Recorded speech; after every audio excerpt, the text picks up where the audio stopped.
Hello, everyone. It's been, oh gosh, about 30 years ago now that I knew a guy that thought he was pretty good at residential pressure diagnostics. He thought that buildings were generally predictable and that you could make a comprehensive one-size-fits-all diagnostic procedure that would work for every home out there. Well, I am here now to say that I am not that guy anymore. Time has a way of humbling you, and if you're willing to see and listen, you will find that you never really know as much as you think you do. To this day, I continue to see odd things happen that you really have to think about in order to come up with an explanation. There are times that I think someone keeps changing the rules as we go, but that's also what kind of makes this fun. I do believe it's impossible to have a pressure diagnostic procedure that fits every house, every time, but I think it is possible to have a procedure that fits most of the houses most of the time. And if you understand some of the fundamentals and the relationships, you can apply those concepts to the more complicated situations. Many of us have performed pressure measurements of all sorts in residential buildings as part of DOE's weatherization program. There's many different types of procedures, measurements taken. And while the processes vary, I think we're all looking for the same thing, right? Our goals are the same. Happy, healthy, and efficient buildings, right? This session is on pressure balancing. But before we can think about pressure balancing, we need to identify the imbalances in the first place. I strive to look at the building with as much of a comprehensive approach, a holistic look as I'm capable of. And certainly that will assist me in writing my work order. I like to validate assumptions with ancillary data to support to check my work. I want to check my work. We're going to look at the procedure that I use to measure building pressures and how to interpret the numbers. And I would be remiss in my duties if I did not at least review some fundamentals and my three-headed pressure monster. I will also show you the process that I use and why I like it. Then we can take a look at an actual house. So you can see this is pressure balancing, fundamentals, interpretations, solutions. And the procedure that we're going to look at for looking at the pressures in the buildings is going to be part combustion appliance zone pressure diagnostics, part holistic look at the building. We often have to do a CAS test anyway. So why doesn't make your procedure a dual test, make it more comprehensive? And it's a good process. It's a good process to look at the building, in looking at the building, even if CAS pressure's not a backdrafting threat. So let's start with why we're doing this in the first place. Pressure issues can cause problems with, obviously, health and safety.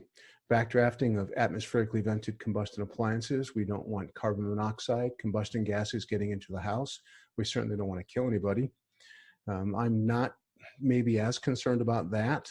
I think that's a special set of conditions, as I am more concerned about chronic low-level exposure. That's a big concern to me, and I think there's a lot of people living with spilling backdrafting appliances and having issues with it, but they're not noticeable enough to people aren't catching it. So chronic low-level exposure, I think, is probably a bigger deal for me. The building durability side, we certainly don't want to leave or exacerbate or create a structural problem. We don't want to drive water into places we don't want it to go. We don't want to create mold or rot in the building.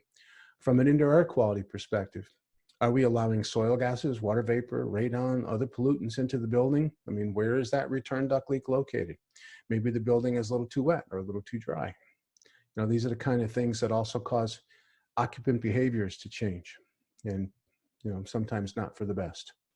The comfort side, again, it can be excessive infiltration, exfiltration can be a little too hot, can be a little too cold, right? Can be a little too wet, can be a little too dry.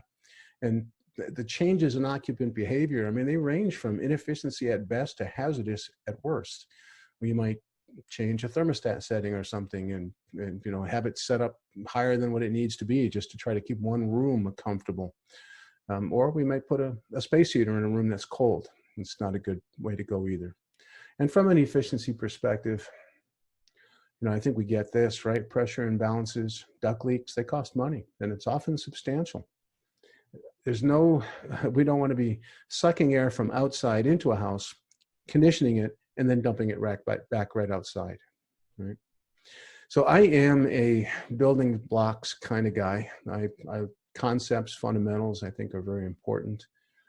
Like I said earlier, I don't think there's a one size fits all sort of thing. So it's important to understand the concepts and fundamentals so that you can apply them to the more complicated buildings and, try to make things work. So in looking at this, I want to start with the health and safety part of it just briefly. It's not a CAS session. I don't want to get sidetracked. Taking a quick look at concerns due to pressure imbalances, health and safety is one of them. So this animation shows how a vent system is supposed to work. Flow is established in the vent. Molecules of flue gases are going in the correct direction in the vent. The vent pipe's getting warm. We're creating a negative pressure in the vent with reference to the room, right? So once flow is established, spillage usually disappears. This is kind of what we're looking for, right? It's not that spillage is a non-issue. Spillage is certainly a problem and it needs to be addressed, but we've established a flow in the vent, right? I mean, the vent pipe's getting warm, flue products are going up. If you can establish a flow in the vent, half the battle is won. That's the way I'd like to see it. That's the way I look at it. How about conversely? This is the thing I'm really concerned about. And this is a distinction between, in my mind, spillage and complete backdrafting. Flow is not established in the vent. You've got these cold, dense flue products or cold, dense air coming down the vent pipe in the wintertime, and the water heater's trying to work against that. Flow is not established in the vent. The vent pipe is cold. There's 100% spillage. This is complete backdrafting, and it may never start again. It may not start again until atmospheric conditions change, something changes inside the building to allow the flow, that sort of thing. This is critical to address. We've got to address this, right? And the other side of this is the safety and testing. If your spillage determination is going to be 5 minutes, okay, do you want to be in a small closet with something that's completely backdrafting for 5 minutes before you say, okay, I think I'm done? No. This is one of those things, and this is why this is the distinction. If it doesn't establish flow in the vent initially, 15, 20, even 30 seconds in, the vent pipe is still cold, kill it, man. Abort the test. Abort the test. You have a problem that you have to address anyway. You might as well abort the test, figure out the problem, get it addressed, and then get the combustion appliance to operate properly. So if it doesn't establish a flow in the vent, monitor the CO in the air that you're breathing, not it down at your waist in the air that you're breathing, and maybe cut the test a little short if the vent pipe stays completely cold. So how about structural issues? Building durability, comfort, IAQ, efficiency, due to in-pressure balances, the rest of the stuff on the list, right? We may be familiar with this particular picture. So the siding is good, then the siding's bad, then the siding's good again. And if I were to ask you what room is on the other side of that wall, you'd very likely tell me the bathroom, okay? And you would be correct, right? You would be correct. Bathrooms that have forced air system in the building and there's a supply duct to the bathroom, that's particularly an issue, right? Most of the time, oftentimes bathrooms are centrally located, the duct run is short, they always run a 6-inch run, bathrooms are oversupplied, exhaust fans don't work the way you'd like them to be, and so even if there is an exhaust fan in the bathroom with a supply register, the room gets pressurized. So we've got a pressurized room with driving water into the wall system and elsewhere. It's finding a condensing surface. Bingo, I got a building durability problem. So certainly this is the kind of thing that you need to address before you do something like insulate the wall. You can't call for somebody to insulate that wall without addressing that pressure issue, but you've got to recognize it. You got to recognize it. This is certainly a building durability and beyond sort of an issue. Recognize it, remedy it, and then get on with what you're going to do. We're going to discuss a little bit later pressure relief of bathrooms because they're a little different. How about something like this, where you've got, let me get a laser pointer. So when you've got something like this, where you know, and I'm not familiar with the particulars in this house, but you can see the shingle pattern. You can see the shingle pattern in the snow up here. The attic's warm.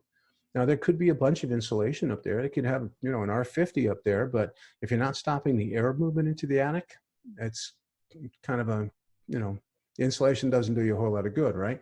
And you can see that there's more icicles, larger icicles right by the chimney. The area around the chimney doesn't have any snow on it, so you've got to be thinking that maybe that chase is not sealed. How about the edges here? I was in a house a few years back in Vermont where it was only a 10-year-old house, and the tail ends of the rafters were all rotted away, sheeting's bad, and the soffits are just, I mean, basically gone, kind of a mess. And what I found was when I went into the attic was that I could actually see the pink fiberglass insulation in the wall from the attic. The drywall didn't actually go up to the plate, and I could see it. And this is an oil furnace on a forced air system, central return, tri-level house. The upstairs is basically all bedrooms and bathrooms, right? So when the air handler runs and the doors are closed, you're pressurizing those rooms and forcing air, you know, out anywhere it can go. And where can it go? I mean, right up on the eaves. It's like putting a hairdryer on the eaves. And you wonder how in a 10-year-old house you don't have any rafters anymore and no soffits anymore. That's a pressure issue. This could be stack effect. This could be, you know, mechanically driven, but, you know, it's pressure. It's pressure imbalances. And we'd like to be able to address this, right? I mean, this is, you got to recognize it. And so it's beyond just health and safety. That's the point here. It's beyond health and safety.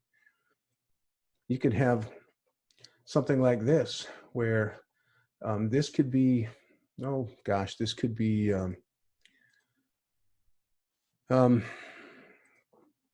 it could be mechanical. I mean, it could be pressure, it could be insulation.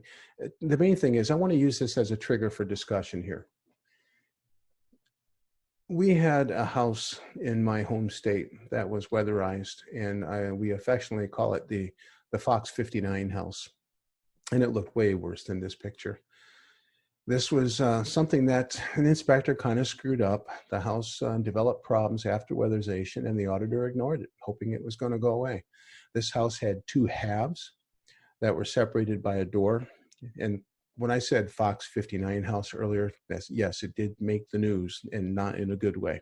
Okay, so there were two halves to the house that were separated by a door. When the mechanical contractor installed the new furnace, he removed one of the returns on one half of the house because the new furnace didn't need size-wise both returns.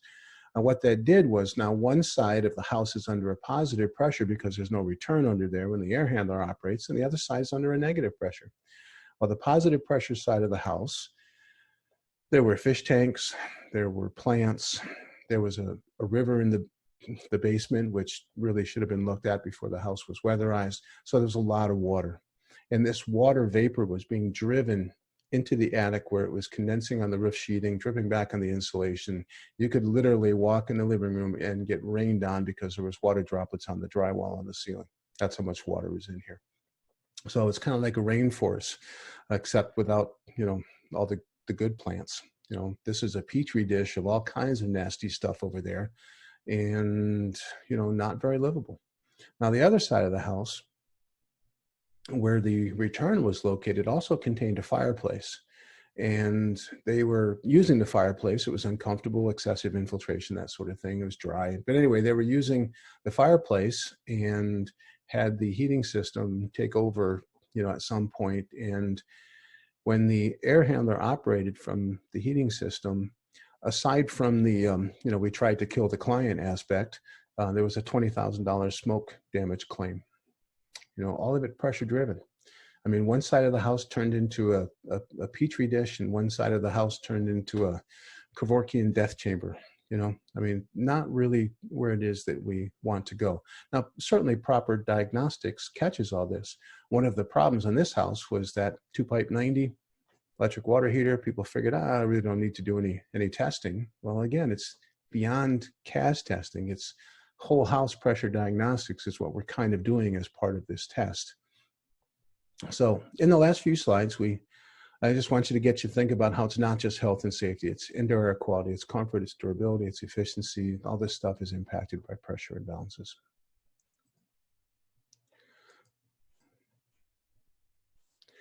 So this is my, excuse me, this is my three-headed monster. You know, this is, if you have a pressure imbalance in a building, it's typically going to be caused by one of these three things. It's going to be caused by ducts, doors, or exhaust. Okay, this is not to exclude things like wind or stack effect, you know, which can create pressures in buildings, but these are the ones that we're really concerned about. When we talk about solutions to pressure imbalances, these are the sources that we're dealing with. And if you're not familiar with it, this monster's name is Sarbis. This is the monster dog that guards the perimeter of Hades. So when you get tossed into hell, you don't get back out. You know, and I think it's kind of appropriate. This is a mental trigger for pressure issues, and it's kind of appropriate because the thing has three heads, right? It's ducts, it's doors, it's exhaust. You know, besides that, you don't want to create your own little pressure hell somewhere. Now, I know it's kind of dumb. The monster thing is kind of dumb, but it really is a good mental trigger, and that's why I like it, and it seems to work for others also. If you call me with a pressure problem, you got something going on inside of a building, I might ask you which head on the monster it is, and you should be able to tell me. And if you can tell me which head on the monster it is, then you ought to be able to direct yourself to solutions. So it's just a process for logical thinking. Just get those syllogistic thought processes working in your head. So let's look at these things. Let's start with ducts. And I know this seems like a really simple concept, okay, but it's an important one. So we have supply and return air in a forced air system.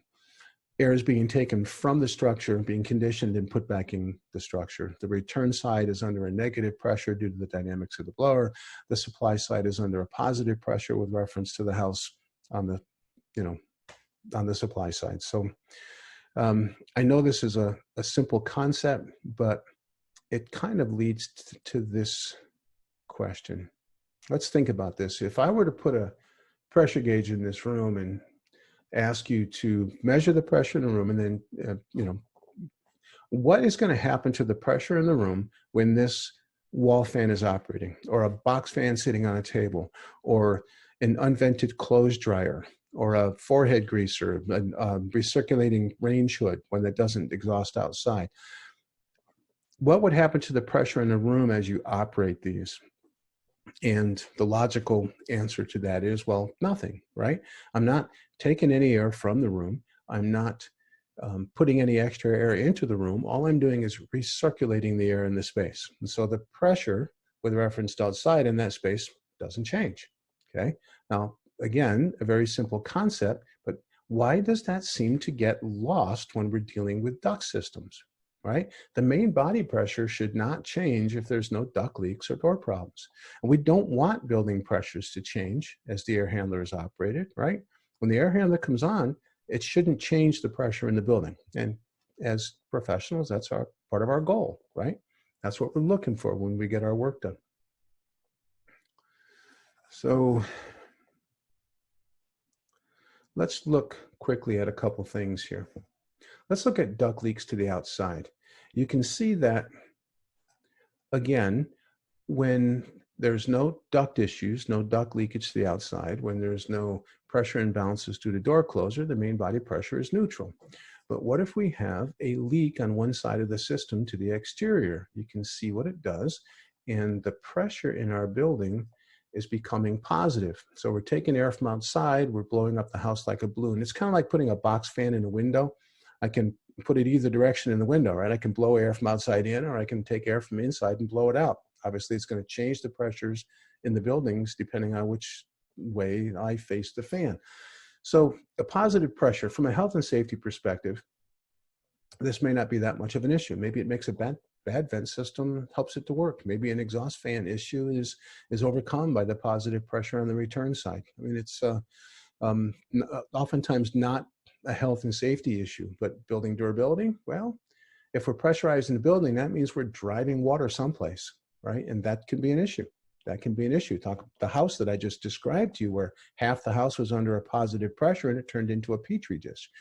So a petri dish with a bunch of stuff growing in it. From an indoor air quality perspective, where is the air that the return is sucking in coming from? Crawl space, attic? Is it air that I really want inside my house? You know, from a comfort perspective, well, maybe it's drafty, maybe it's very dry if you're bringing in that not very wet wintertime air, you know. So this is the kind of thing that, again, leads to occupant behavior changes and that sort of stuff. So this, what happens if you have a return duct leak, you know, to the exterior? Well, this is the sort of thing that happens. How about if we get rid of the return duct leak and we end up back under neutral pressure, and now we are going to introduce a supply duct leak. Well, let's look at this side of the system. So now we're taking air from the house, dumping it outside. And what kind of pressure does it cause in the building? It's a negative pressure. It's been said for years, right? That supply duct leaks to the exterior suck. Well, you know, this is what we're talking about here. So my negative pressure in a building, now from a health and safety perspective, not a good thing, right? If I'm putting my house under a negative pressure, I don't want to be backdrafting combustion appliances, that sort of thing. So from a health and safety perspective, that's kind of a big one. That's kind of a big one right there. Building durability, we're taking air and we're putting it into the crawl space, we're putting it into the attic, wherever the supply duct leak is located. From a building durability perspective, not a good thing. Again, from a IAQ standpoint, where is the air that's being replaced coming from? Is it coming from my crawl space, my basement, that sort of stuff? So that's a consideration. So it's not good from any of those things. And from an efficiency perspective, my goodness, let's take air from outside, let's suck it into the house, let's condition it, and then dump it right back outside. So not where we are going. So what happens if, while we have this supply duct leak, we introduce a return duct leak of approximately the same size? So now our building is neutral again.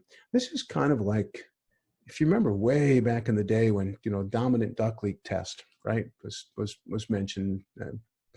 Very few people really kind of make that consideration, but dominant duct leak test was you operate the air handler. You operate the air handler while you're monitoring indoor air, the main body pressure, the main body pressure. So if the main body pressure goes negative, you know that the dominant leak in your system is to the supply to the exterior. If it goes positive, then you know it's returned to the exterior. But if it was neutral, one of two things, right? Either you don't have any leaks or the leaks are pretty similar. So when you get to repairing them, you certainly have to repair both sides of the system if you have ducts that are outside on both sides. In Michigan, most of our ducts are to the interior of the structure. I mean, from midpoint of the lower peninsula up, it's, you know, the ducts are inside. But certainly in Indiana and southern states, lots of ducts outside, and quite often both sides of the system can be outside. So certainly a consideration. So that's effects of duct leakage to the exterior. Now, how about duct leaks in my CAS? On this animation, and I hope they're playing well, on this animation, you can see that there are no pressure imbalances initially. All the air that is being supplied by the furnace is being sucked into the return. So the main body pressure is staying neutral. You can see that we're getting combustion air from the main body, as long as the house is leaky enough, our vent systems are working, everything is good until we introduce a leak into the return. And now you can see that the potential for backdrafting is there, and that's a real issue. Now, this type of catastrophic leak is really, I mean, that's really, we need to identify any leaks in the CAS that are going to be enough to pose a problem, right? We don't want any return duct leaks in there. And even if they weren't enough to backdraft your appliances, you're still looking at indoor air quality and, you know, where am I sucking from, that sort of thing. So you can have what I would consider to be, you know, return leaks maybe just, some return leaks versus an open return, which is typically something catastrophic like this. This, we've probably all seen this, where there's a leak, a major leak like this. This is the reason that door switches are in play. If you have a forced air combustion appliance, it'll have a door switch on the blower compartment where the blower compartment door needs to be in the on position and physically closing the switch, making the switch. All the power for the furnace goes to that switch before it goes anywhere else. If the blower compartment door is off, the furnace doesn't operate, or at least that's the intent, if the switch hasn't been bypassed or disconnected or whatever. Carrier Corporation is the company that started that back in the 70s. They were tired of lawsuits and things, and there was a particularly catastrophic incident, and they voluntarily put door switches on their furnaces in the 70s, and all the rest of the manufacturers followed suit. So liability issues, I guess, but that's return leaks are a particular issue, obviously. Excuse me. Now, if this was a supply leak, certainly different, it's opposite sort of impact, right? Opposite sort of effect. Might even help your bad vent system work a little bit better. So anyway, that's duct leaks inside the calves, and just a little bit on doors. Air has to make it back to the source, right? It's like electricity. Electricity comes from the power plant, gets to your house, gets utilized, back through the ground, into the ground, through the ground, back to the power plant, right? It's a complete circle. The same sort of thing has to happen with air, right? I have an air handler in sort of a building, and the air that leaves the air handler needs to make it back to the air handler. In this animation, you can see there's a furnace and water heater inside of a closet. There are supplies located around the building. When the air handler runs, you can see that everything is pretty good. Areas are pretty neutral. The water heater is working. All the air can make it back. But when you start closing doors and you start pressurizing spaces, now, bedrooms and zones that are separated by doors become positive, and we have the same sort of issue with all the other stuff too. It's not just health and safety, it's durability, IEQ, all that sort of stuff. So anyway, this is a big deal, and it's very, very common, okay? Pressure relief is often required. I see this on houses all over the country. I go to contractors' houses, and find their water heaters don't work. This is identified during initial diagnostics. It's validated with room pressure measurements. Obviously, the solution is to either, add a return to the room or pressure relieve them, that sort of thing. But this is a really common sort of issue. This is a big deal. Door closure is a big deal. So how about exhaust, the last head on the monster? Well, what is the largest, nearest, cleanest available opening to provide makeup air for the operation of exhaust fans? What do you think? I think you probably all would tell me of, chimneys and vent pipes. And if you did, that would be correct. Clean round holes with little pressure drop. We're not interested in making our vent pipes act like makeup air openings for the exhaust fans. And we certainly need to operate all exhaust as part of diagnostic testing. Okay? Exhaust is the most difficult thing that we deal with.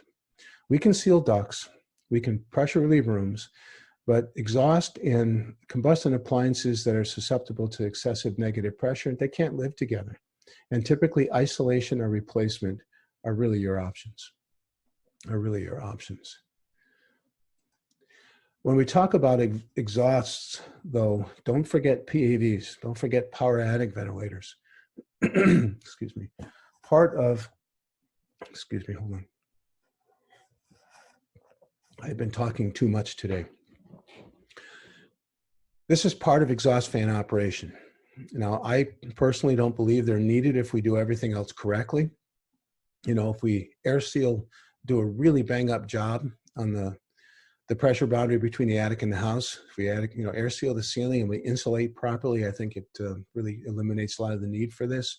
And if they're still operable, if they're not going to be disconnected, well, then they need to be part of your diagnostics. You need to operate them as part of your pressure diagnostics. So that kind of sucks, but you got to go climb up in an attic and do what you got to do, because these are a big deal. These are a big deal. They move a lot of air and they can generate some pretty good negative pressures. Most of the attics that I've ever seen that have these are not adequately vented. They're not adequately vented, put substantial negative pressures on the ceiling, and they do a really good job of sucking air from the house. So pay attention to them. All right, so now let's talk about the testing process and the information that we're going to gather as part of this. Like the slide title says, this is a sort of dual purpose. I mean, certainly we want to look at the combustion appliance zone, but it's also a really good look at the building. To start with, when you think about it, when you think about ducts, doors, and exhaust, there just seem like a million combinations and house configurations, and trying to get a good idea of what's really going on, what is worst case, that sort of stuff. It can be overwhelming. I mean, think about it. You could have duct leaks that are interior or exterior. They could be inside the CAS. They could be outside the CAS. Door closure issues. It could be forced air, maybe not. Maybe I have supplies and no returns. The CAS door position really matters, but then so do the position of the oddball doors and the bedrooms and bathrooms and all that. So, I mean, there's lots of different combinations. If you have exhaust fans, they could be inside the CAS, outside the CAS, or affecting the CAS. So when done correctly, these 4 pressure measurements take into consideration all of those combinations, okay? And you can see that I identified them as quadrants 1 through 4. It's just so much easier to think about them in those terms. Now, this process and these measurements that we're going to get are very similar to NFPA 54, NXG, the operational testing of combustion, existing appliances, testing procedure for existing appliances, and then BPI 1200, the CAS testing process regarding house setup and pressure measurements. But there's been some tweaks. There's been some tweaks for comprehensiveness, the addition of a pressure measurement and documentation of, numbers, open doors, open close, that sort of thing. It's a little bit more comprehensive, and in my opinion, makes it a little bit more useful. And we also need to do some things like the process itself. I think it's not a bad idea to maybe check some door positions after you operate the blower. Because if you got returns in a room, you don't know whether they suck or the room goes pressure. You don't know whether the rooms are negative or positive. You don't know what's happening in a bathroom, whether the exhaust fan sucks more than the supply or vice versa, and what happens to the pressure in there. So I think repositioning of doors is kind of a good thing when you turn the fan on. So note that these are combustion appliance zone pressure measurements with reference to the outside. That's typical. I mean, that's what we're doing anyway. It's typical. But quadrants 1 and 3 are essentially main body pressure, right? Because we're doing this with the CAS door open. Doing it the CAS door open and the CAS open to the rest of the house, which is essentially main body pressure. The baseline pressure, you can mostly ignore this, okay?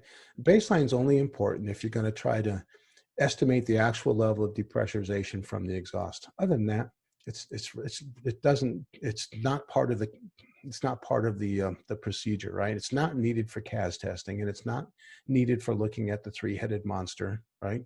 It's only if you want to know what the actual level of depressurization is. So most of the time, as far as what we're going to be doing with the 3 pressures or the 3 causes, we don't necessarily need baseline. Then there's 4 pressure measurements, 2 with the CAS door open, 2 with the CAS door closed, air handler on and off, right? And obviously the most negative pressure is going to be our worst case.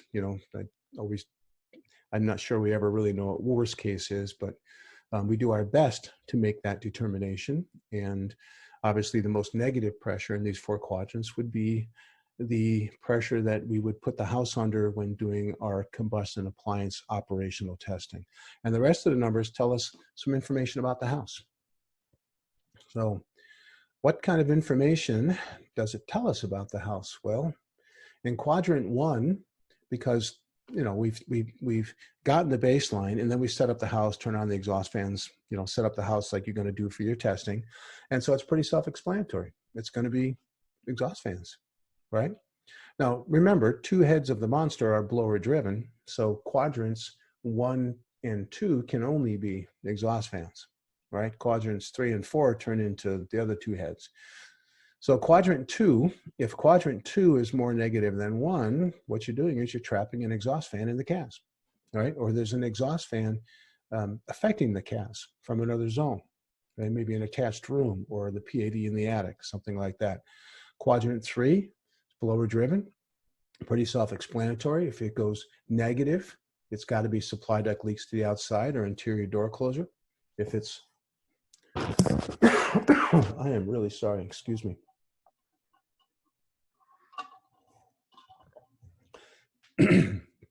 If it is positive, then you're looking at the return side, right? Now, it's important to note that no process is foolproof, right? And the interactions are complicated. Yeah, connections to the main body from the CAS may have an impact. One problem may hide another one. On the blower-driven side, a return link to the outside might hide an exhaust fan problem, for example. Once you work on fixing duct and door issues, the blower-driven stuff, you really should think about rechecking your numbers to see if there was a hidden problem. So here is a slightly different document that has some solutions, a little more conversation on solutions, and then practical application. I want to discuss a couple of things. So quadrant 1 is a negative number. Now, as far as solutions for this, very seldom can you ever eliminate a fan or reduce the CFM, but it can happen, okay? You can have, let's say, a through-the-wall range, kitchen fan that's moving 250 CFM, but if I put in a range hood, then I can drop it 150 CFM. Not a bad option. Maybe it works for you. So potentially you can reduce the CFM or eliminate a fan. Not going to happen often. Isolation, certainly a consideration, but then combustion air may be an issue. Consider what it is that you have to do in that regard. Replacement is obviously the best solution. And then the addition of makeup air, and some people might call that combustion air. It's hard to do passively without holes, large holes, and it's not really where we want to go, not really where we want to be, putting holes in our buildings after we've made them a little tighter if you're in the weatherization world. And the whole mechanical side of this of providing makeup air has its own issues, and it's really not realistic. So I'm not talking about this. It's not something that we do. It's, it's just not realistic, the provision of makeup air. When people call combustion air, just for the record, combustion air and makeup air are two different things, sized differently. They're two different things. I mean, when you look at what the code book has to say about it, it really says that you should consider the operation of exhaust fans in determining the adequacy of a space to provide combustion air. So I really don't want to think of it in terms of combustion air. It's a makeup air issue. And you can't fix a makeup air problem with a combustion air solution. Maybe that's the thing that I wanted to say. Now, there's another thing on quadrant 1 that is worth discussing. What if you have a positive number in quadrant 1? Now think about it. How can you have a positive number in the main body by turning on exhaust fans? Right? That shouldn't happen, right? I have been at conferences. I attended a conference session one time where someone asked how this was possible. They measured a positive number when they turned on their exhaust fans, and set up the house a little differently. And they didn't get a good answer. The presenter really didn't know how to address that one. And I have personally had at least 2 people, and I believe 3 anyway, during certification testing as a proctor for certification testing, have had quadrant 1 have a positive number, and they were at a loss to explain why, couldn't explain why. Now, I believe that it has to do with entering baseline into the gauge, and then the baseline in the building changes. When you got your baseline, how did you do it? If it was a basement, most people would get baseline with the basement door closed in its normal position. So you get your baseline, and then you're going around the house and you're doing things like turning on fans, and you're going to open up the CAS door. Well, depending on the location of the building leakage or the location of the exhaust, the CFM of the exhaust, is it possible that the neutral pressure plane can move? If I open up the basement door and I'm in a basement with an attached crawl space, a partial crawl, and it's vented and a fairly tight floor, and depending on where my exhaust fans are, if my neutral pressure plane moves, how does that affect the baseline in the gauge? Is the baseline in the gauge any good anymore, right? So I don't enter baseline into my gauge. Do the math yourself. Most of the time, a lot of houses you can do that, but there are going to be some houses where if you put the baseline in the gauge, I think it's going to end up screwing you up more than helping you. So I never entered the baseline into my gauge. And by the way, at one time what I did is I redid the numbers. I had the opportunity to redo the numbers. And when I took the baseline out of the gauge, the positive number disappeared after getting it out of the gauge. So kind of validates, at least the one time anyway, my thoughts on this. But anyway, I wouldn't put baseline in the gauge. Don't mean to beat that up, but I think it's important. Quadrant 2, more negative than quadrant 1. So if it does get more negative, there's an exhaust vent in there that's affecting something, okay? Now, from a solutions perspective, again, it's the same as quadrant 1. Seldom can you eliminate or reduce the CFM. You can isolate, but you consider combustion air. You may be able to isolate it from exterior connections. If it's a PAV, maybe it's just ceiling to ceiling and it fixes it. So there's an issue there. But isolation of the appliances, again, there's the whole combustion air side of it that you have to deal with. Replacing the appliance is not a bad idea.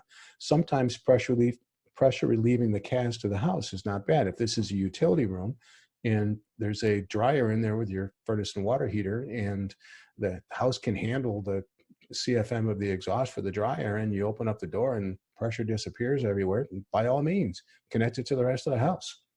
Connect it to the rest of the house. But I want to reiterate that providing makeup air, if I have a makeup air problem in the building and I open the door and it's still backdrafting my water heater, I'm not, you're not putting combustion air into that space, right? You can't fix a makeup air problem with a combustion air solution. So providing makeup air is typically not realistic. Now,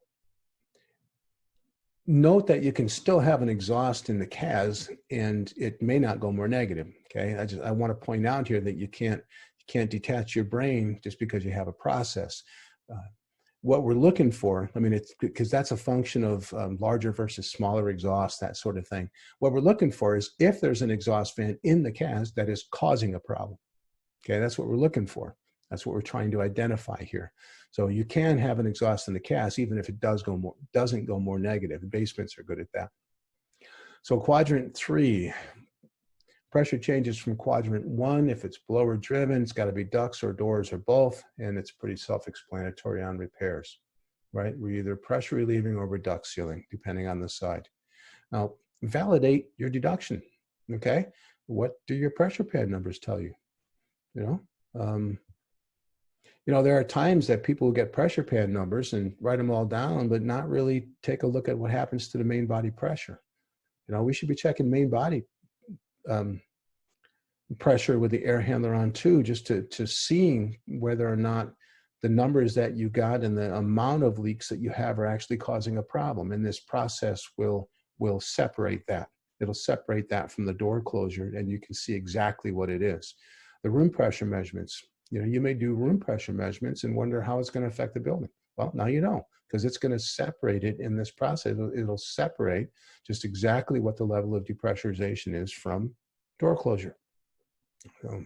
And certainly there are many houses, that I've seen where that number of 3 is used a lot. If the room pressure is a 3 or less, we're going to call it good. But if you got a bunch of rooms and you got numbers that are below 3 but still are 1.5 to 2.5, that sort of thing, you could easily have a pressure in the main body that you don't like. So you should be checking main body pressure when you do your room pressure measurements. You close all your doors, check main body pressure, start checking individual room pressures.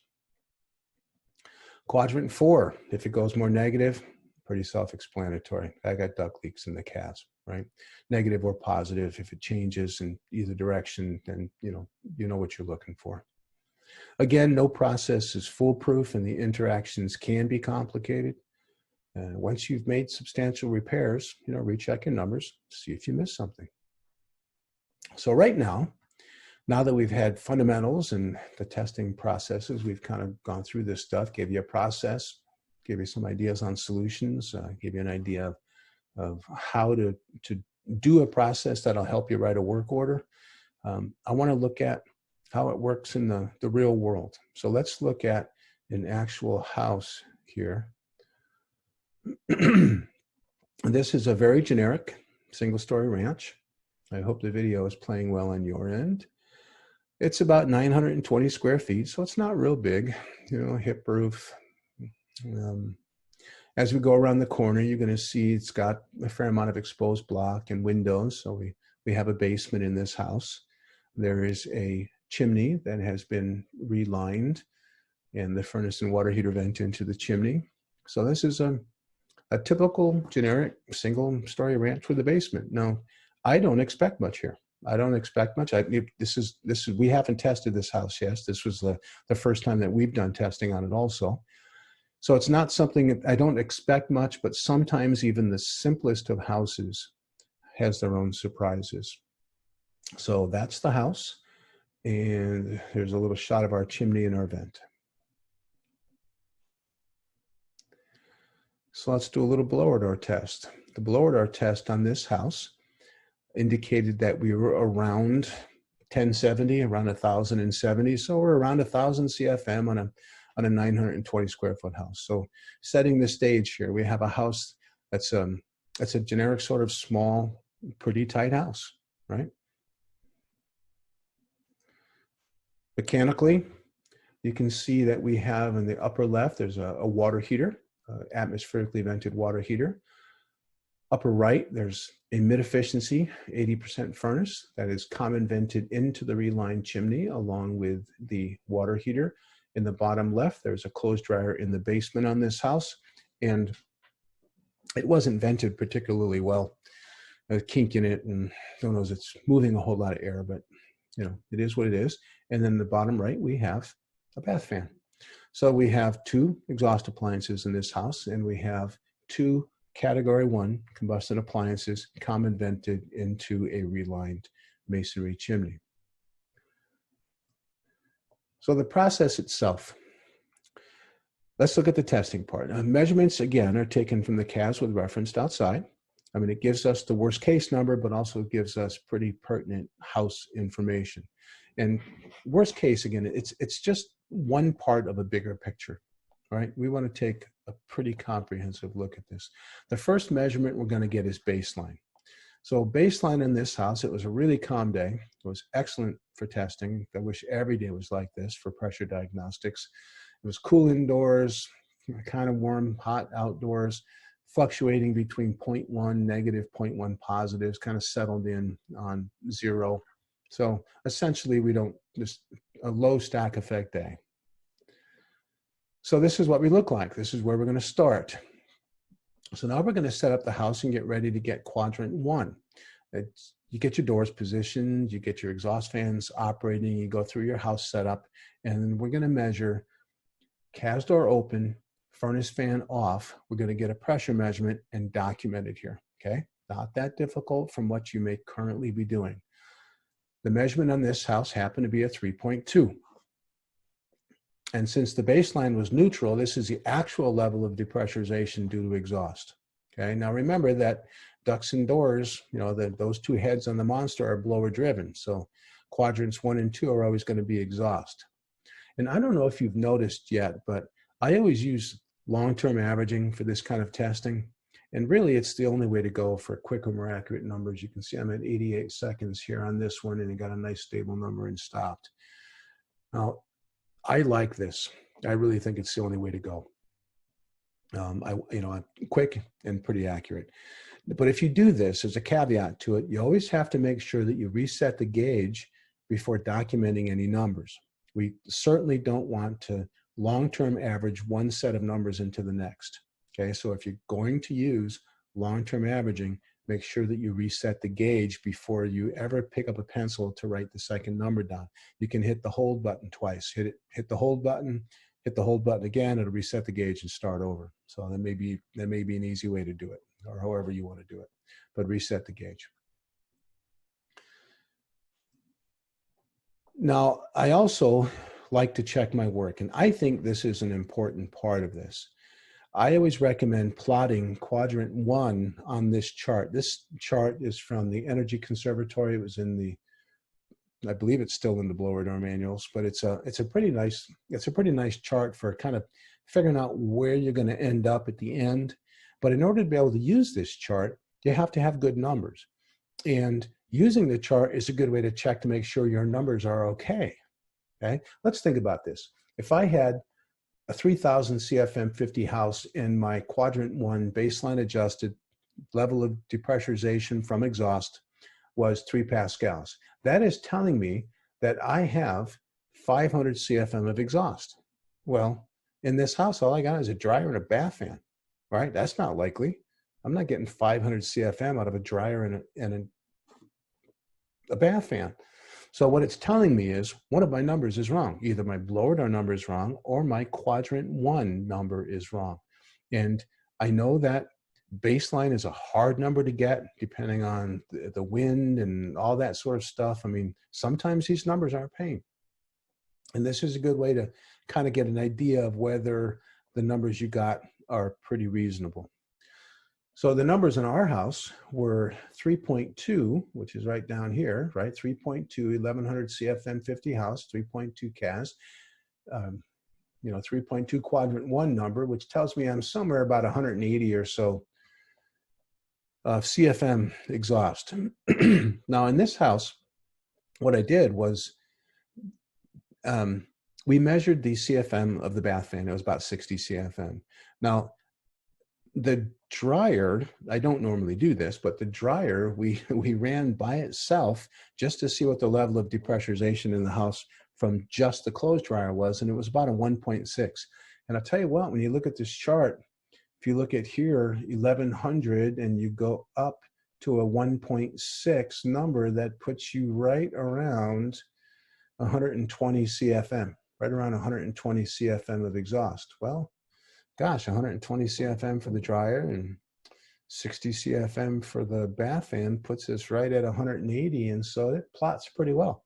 So I'm pretty happy with this. I think our numbers are good. I think I can use this chart if I wanted to, and I think our testing is fairly accurate on this house. Bad numbers screw up a lot of people. They screw up a lot of people, and sometimes you end up making bad calls. If you're going to use the diagnostics in this chart, you end up making bad calls.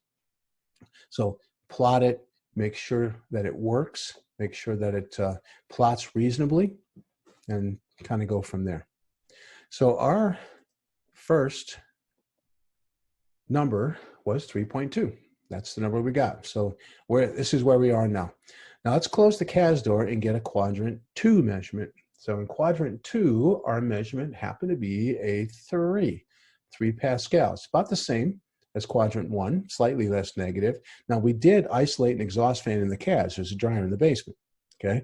But just because the number didn't go up doesn't mean, there can't be an exhaust in the CAS. We're looking to identify when the exhaust in the CAS is an issue, okay? And apparently in this house, it's not the issue.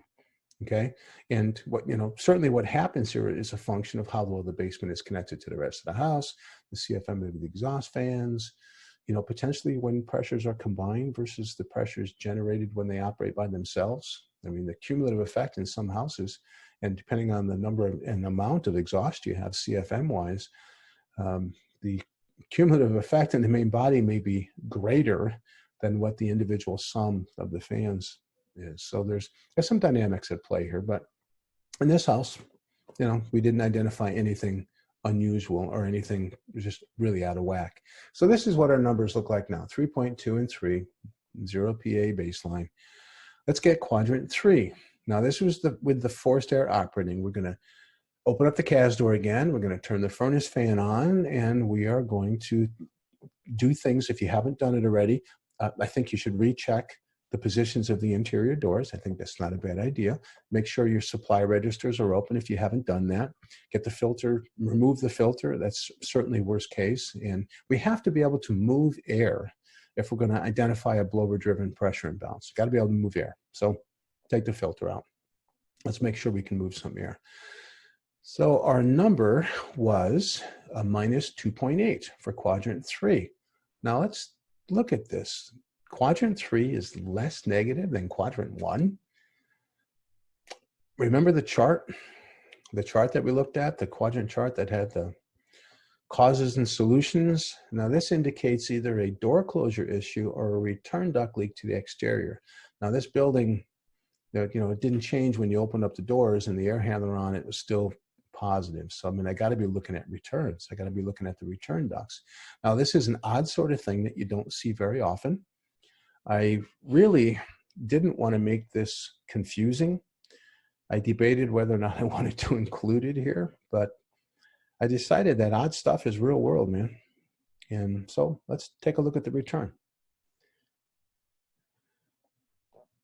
On this house, you can see the return. There was a trunk line in the basement, and it connected to some panning, and then the panning runs across the basement to the exterior walls. Okay. Now, all of the returns in this building terminated at the exterior walls.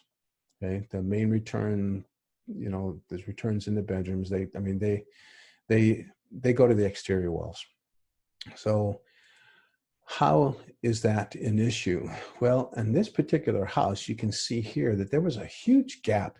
There's that fiberboard exterior sheathing didn't actually go down all the way on the wall. And I've never seen a house like that that had a gap like that below the exterior sheathing. This gap was big. I mean, it was at least an inch. You could put fingers in there. You could poke the exterior vinyl siding.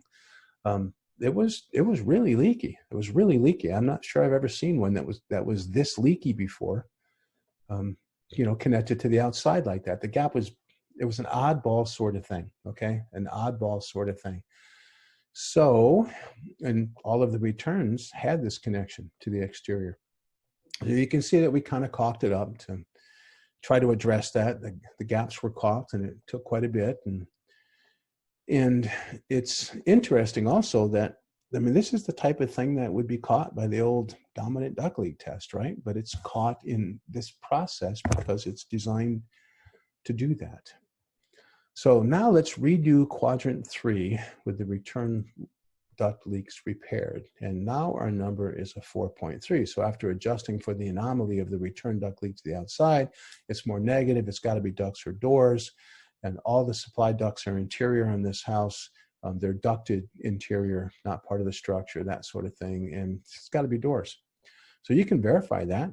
Go open up the doors and recheck the pressure. In this house, you open up the doors, the pressure drops back to quadrant 1. All right, so we got a door closure problem. It identifies this. I need to mention, though, that it's not uncommon to have both on the same house, right? Ducts and doors. Now, again, what you can do is you can open up the doors and you recheck the number. If it drops to the quadrant 1 number, then it's all door closure. But if it only drops part way, let's say you had a house that was minus 2.9 in quadrant 1, and then in quadrant 3, it drops to 6.9. Okay, then you open up the doors and it drops to 4.9. Well, I got 2 Pascals of door closure pressure. I got to go do some room pressures and figure out, is it the master bedroom and the bathroom? What the heck's my problem here? But I do have some depressurization due to door closure that I need to address. But it also tells me that I have 2 Pascals of duct leakage issues. I got 2 Pascals of supply duct leaks to the exterior of the building. So, and again, you can validate this with room pressures and pressure pan numbers. And this was also a really good example of one pressure hiding another pressure. Not a bad idea with blower-driven problems to recheck your numbers after you've made a repair. So this is where we are. That's what the numbers look like so far. 3.2, 3.4.3. And now let's get the quadrant 4 number with the CAS door closed. Oh my goodness, not the direction we wanted to go. Okay. So it's substantially more negative. These are our numbers. It's substantially more negative with the CAS door closed. And if you look at the solutions and causes chart, it tells us to look for a return duct leak. So let's take a quick look at the building and see what we found. The plenum, the return plenum kind of went up and there was panning that was really badly done. And if you look on the left side, you can see that some of the duct is a little crinkled here. It was actually bent and open. So there was a substantial, remember we're talking about a small tight house here with, I believe, a reasonably tight floor. So we're talking about a small tight house here, and this return duct leak is certainly enough to drop us another few pascals. It was a very substantial leak. Okay, it was very leaky. Well, we know we're going to fix those. We know we're going to fix those. It's like when you do this test and you see the filter slot is open. Put some duct tape or something on the filter slot to cover it up, because you know that that's not going to be there when we're done, right? So let's get rid of that so we can get a better idea of what's going on. So we fixed the return duct leaks. You can see in the end of the video here that those were caulked and repaired, and we fixed them. So our new pressure now, our new pressure now is 4 pascals. It's 4 pascals, and this is after the duct repairs. Now, there may be more minor return duct leaks that we can go track down. Oftentimes there are minor supply duct leaks. We are slightly less negative. It's pretty close. It's only 0.3 of a pascal. But I'm usually okay with a few minor supply duct leaks. I mean, that's not going to hurt anything, and it's actually probably a little bit healthy to put a little bit of air in the basement without causing any pressure imbalances. So I'm not necessarily concerned with that. The main thing is not to create a pressure imbalance when the blower is operated. That's going to affect us negatively. So here's our numbers. Here's our numbers now. Well, 2 repairs have already been made for simplicity in this, the return duct to the outside and then the return in the CAS. The returns in the CAS, obviously that's a no-brainer. The return leaks to the outside was kind of an anomaly. Now that may certainly happen more down south than in Michigan. Like I said earlier, not a lot of our ducts are exterior to the building. So let's look at validation. We'll come back to these numbers here in just a second, but let's look at validation on things. So this is indicating, you can see the 4.3 indicates that we have a door closure issue. So let's go upstairs and take a look at room pressures. And you can see in this house, we're at 3.4, 2.7, 2.5. You know, it's not excessively high. It's not huge, right? That's only one of them above a 3.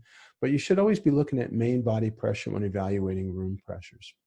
And you can have fairly low room pressures, but you may want to do pressure relief anyway if the main body is affected. That's, you know, kind of your call on how to address that. But we kind of validating the fact that we do have a bit of a door closure problem here.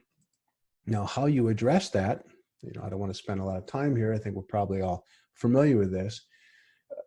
You know, undercutting the door. Let's look at that first. Undercutting the door. Well, if you can, you know, if you undercut the door as much as you actually need, you may end up moving the bottom rail on the door.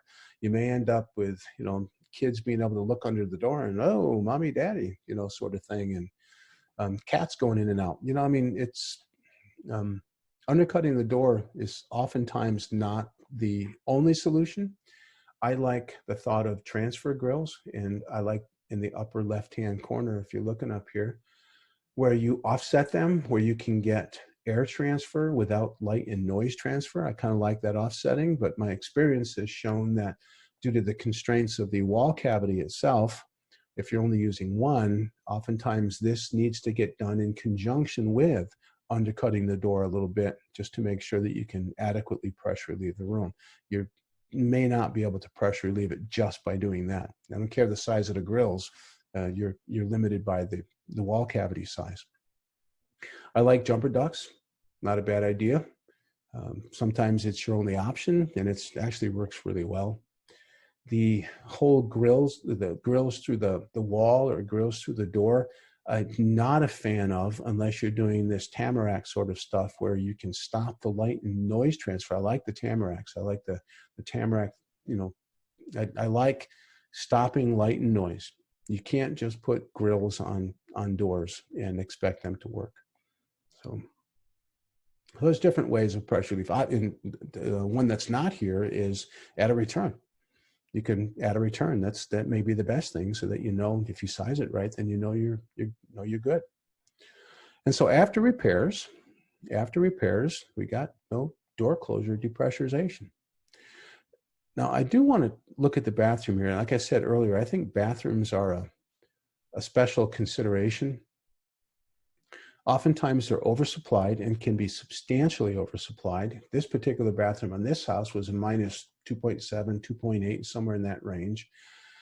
There is a supply register in there along with an exhaust fan, and this is with the exhaust fan running, okay?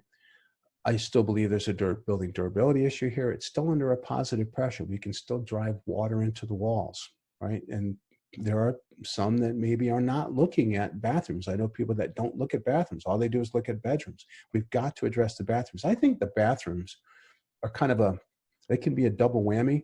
You have the door closure problem in the first place. And when you're dumping something like 100 CFM into a bathroom and it's only exhausting 20 or 25 or 30, that bathroom pressure can be pretty high. I mean, I've seen them, up to 17 pascals is the highest one I can think of off the top of my head. That's excessive, right? And that's certainly going to drive water into the walls. Well, 3 pascals isn't as bad, but it's still an issue. So how are we going to fix this? You can't fix this the same way. Oh, let me back up a second. I said double whammy.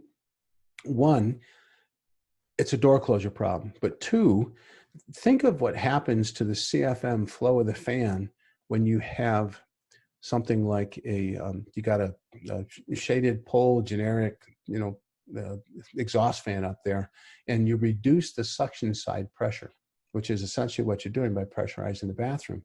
Have you increased the flow of the exhaust fan to the exterior? And if you've done that, did you just not create a supply duct leak to the exterior?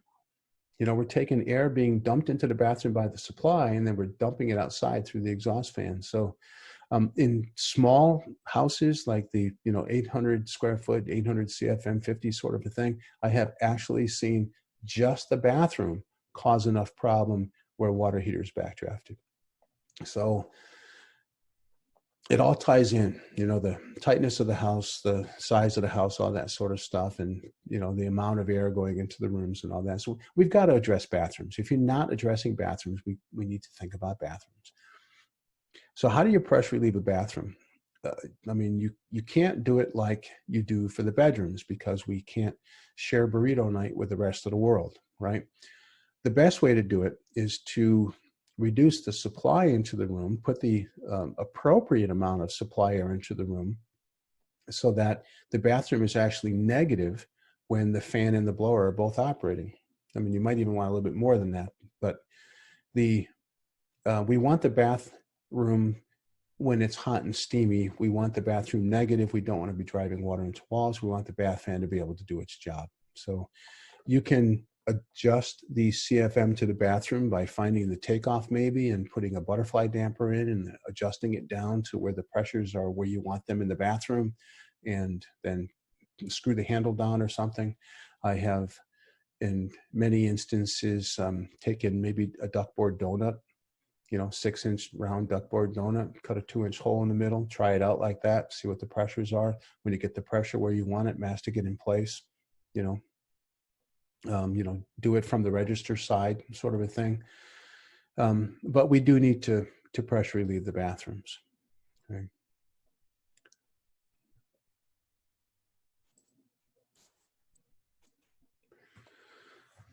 Pressure pans. We looked at pressure relief in the rooms. Pressure pans, I think we're all familiar with this process. You cover the register, you measure the pressure across the face of the register. Ideally, you're looking for a pressure of 0, as the inside of the duct should be inside the house, and pressures above 0 indicate some level of connection to the exterior. Now, typically, I only test, excuse me. So when you have ducts that are outside, pressure pan testing is very, very important. Or ducts that are connected to the building structure, which may be connected outside. Pressure pan numbers are huge. right? And I would always get those. I would always get those, and I'm always looking for numbers. I want to see absolutely below 1 when I'm done, and love to see less than 0.5. And when things are all done, you can verify that that's not an issue by when you do your testing in quadrant 3 and it doesn't change the pressure, okay? When do I not do pressure pan testing? I typically don't do pressure pan testing on ducts that are interior to the structure. Okay, I don't care about duct leaks that are to the interior, provided that there's no pressure imbalances, there's no distribution issues, there's no health and safety problems, you know, return leaks, that sort of thing. And so as long as the leaks are interior and they're not causing a problem, there's no SIR associated with doing it, sealing them up, and so I'm not gonna bother testing them. So you seal ducts as appropriate. I don't know who these people are in this slide, but he looked photogenic enough, and I hope they don't mind me using their photos. So our goal is to basically, you know, not have any pressure imbalances due to door closure or duct leakage, right? So most of the time, these pressures end up being kind of the same way all the way around. So on this one here, where I'm down in quadrant 3, if I do adequate pressure relief, well, that number, you know, drops to 3.2, right? It's basically the same. And if I close the CAS door and I, you know, get my numbers, I should be the same. I'm not, there's 2 heads of the monster have been shot off, right? I have no duct leakage issues. I have no door closure issues. We've addressed all those. So blower-driven pressure problems, you know, obviously we need to eliminate them for all the reasons that we started this presentation with, right? Health and safety, durability, IAQ, comfort, efficiency. And can you see how a diagnostic process like this can help you with writing a work order? I've often had people just give me the numbers and then, can you help me out? Here's my numbers, okay? And without looking at the house and with just a few basic questions to them as you go, you might be able to do a pretty decent job of that. Here's just a quick example, okay? So somebody gives me these numbers, and somebody that I trust, I think the numbers are pretty accurate, and my goodness, you look at this and you're thinking, oh my goodness, you got a mess here. What's the first thing you're going to attack? Well, you can get that solutions document out and you can look and say, okay, or the causes. And quadrant 4, you can see is a -16. That's certainly my worst case condition. So that's what I would be doing for my combustion appliance operational testing, is that would be the worst case quadrant, right? But I got to fix this stuff and I got to fix the house. So the first thing I'm going to say is seal the return duct leaks. Looks like you got a return duct leak. And so they seal the return duct leak. Maybe it's a filter slot. They can cover it just for a minute while we get through this, but they seal the return duct leak and it drops to 14. Well, okay, it's still negative from quadrant 3. It's still going negative when I close the door. What's up with that?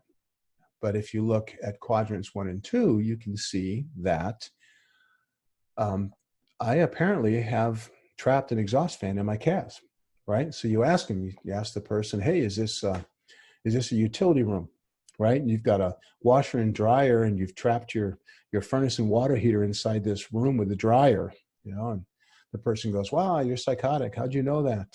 You know, yes, it is. And so let's think about this. Okay, well, if the house can handle it, you know, I think we should pressure relieve that room. So maybe the next thing we do is open up that door, and we'll kind of see how the pressures go, but open up that door, like, you know, we're going to pressure relieve that room to the rest of the house, right?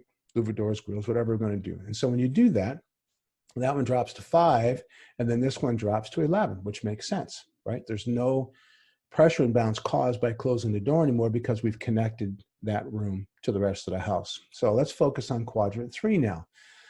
The next thing you might want to say is, hey, why don't you go open up all the interior doors and retake this pressure? Well, they do that and it drops to 9, which drops that one to 9. Now, what this tells you is you have 2 pascals of door closure problem here, right? You open up the doors, so now you need to go through the house. You need to go through the house. You need to find out which rooms need pressure relief and address this. But it also told you something else. it told me that I believe that my supply ducts are exterior to the structure. And you can verify that by asking, and they say, wow, yeah, you're right. They're in the attic. And so what it's telling you is you have 4 pascals of duct leakage that you've got to address on those supply ducts. So you address the duct leakage, and that drops to 5, which drops that to 5. And so now what? Everything is 5, 5, 5, 5, which kind of makes sense now, right? So let's turn off the exhaust fans. You turn off the exhaust fans, and what happens? Well, up in the upper right-hand corner, you can see baseline's 2 pascals. So we already knew what our stack effect number was. We've got 2 pascals of baseline. We've got 3 pascals of actual depressurization. So what does this work order look like? Work order looks like seal the return in the calves, pressure relieve the utility room to the rest of the house, pressure relieve the bedrooms that need it, seal the supply ducts in the attic, and then decide what you're going to do about the exhaust fans. And this was without looking at the house, just looking at the numbers. So, I mean, I think it's, not a bad idea to have a plan. And so that's it. It's ducts, it's doors, it's exhaust, it's pressure imbalances that we're concerned with, a result of these 3 things. Let's fix what we can. And then we deal with exhaust from there. And exhaust, again, is the hard one. So I hope this was beneficial. I did include a copy of the solutions, the causes/solutions quadrant document that I use was provided as part of this presentation. And as part of that document, it also has the procedure, the actual test procedure, step by step, kind of a cookbook style approach for the test procedure for getting these numbers and setting up the house and all that. So maybe you'll find it beneficial. Take a look at it. Maybe you can find it beneficial, tweak it, make it meet your needs if you think that it's going to make your life easier. And thank you for attending. I appreciate you viewing this session. Good day.